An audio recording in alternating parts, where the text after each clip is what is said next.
Unit 12 is still trigonometry, but this time we're going to take the triangles and put them on a coordinate plane. And before we start with that even, we need to talk about angles on a coordinate plane. So 12.1 is about finding reference angles. Think of when you use something as a reference, you use it as a guide, something that can speed things up. That's what reference angles do for us. And so a reference angle is an angle formed by an angle's terminal ray and the x-axis. So what's going to happen here is it says find each reference angle. This is a little yellow dot on Delta Math, and it wants you to drag it along the outside edge of the circle. This will be called the unit circle when we get to it later in the unit. But they want you to make 54 degrees. And so you'll take this and you'll drag this till it's 54 degrees, which will be about like right here. And so what that'll do is that will create an angle right here. And before I get too far ahead of myself, let's even talk about the angles. So a complete revolution is 360 degrees. So then halfway would be 180. Halfway between that, or a right angle, would be a 90. And so then 90 plus 180 makes this a 270.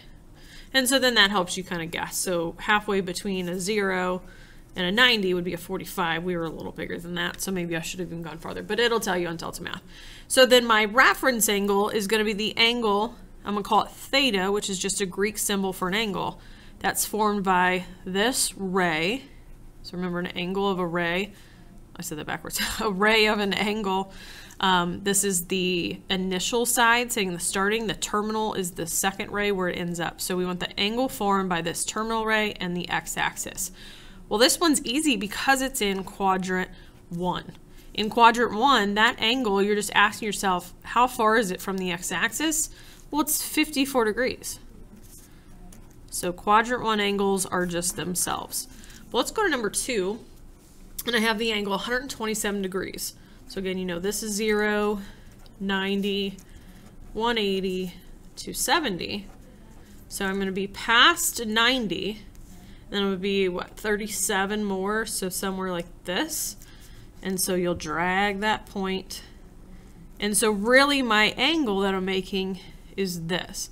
But a reference angle says with the x-axis. And so I'm not wanting this angle, I'm actually wanting the angle that is formed with this terminal ray and the x-axis. So now I'm talking about this angle. So the way to find that in quadrant 2 is, because I'm not quite to a 180, I'm going to take 180 minus the 127 to figure out what this angle is. 180 minus 27, 180 minus 20 would be 160, it'll be 153. I mean, sorry, would be, hold on, what did I do? Oh, 127, I was like, that's not right. Would be 53 degrees. Okay, so that's the angle in here. All right, then let's go to an angle that's even bigger, 233 degrees. So this is my 0, my 90, 180, 270. Well, I'm past to 90, I'm past 180, I'm not quite to 270, I'm 233. So that would be right about in here somewhere. It'll tell you. This is the terminal ray. This was the initial. So I'm opened up here. But again, we want to form an angle with the x-axis, not the y. And so my angle would be here. To find an angle in quadrant 3, you take 180 plus. Oh, sorry. So confused. Okay. 233 minus 180. Until it's a Tuesday, to figure out the difference. So in quadrant 2, we took 180 minus our angle. Now we're taking our angle minus 180 because this is bigger. So we want to subtract and find the difference. And so that would be 53 degrees. And number 4, 338 degrees. So we would be past a 270, but not quite a complete revolution, so we're in quadrant 4, and that would be somewhere in here. So I want, though, the angle that's formed here.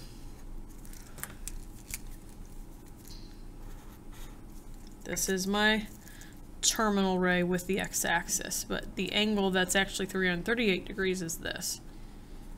But to find it, I would take 360 minus 338 to leave me with what's left over, and that would be 22 degrees. Okay, so reference angle always formed with the x-axis. I don't know if this helps, but here's a little table. If it's in quadrant 1, we talked about it's just that angle. If your angle is in quadrant 2, you take 180 minus your angle. Quadrant 3 is going to be your angle since it's bigger than 180 minus 180. Quadrant 4 is 360 minus your angle. So notice we're never using a 90 or 270 because those are on the y-axis and we always want to use the x-axis.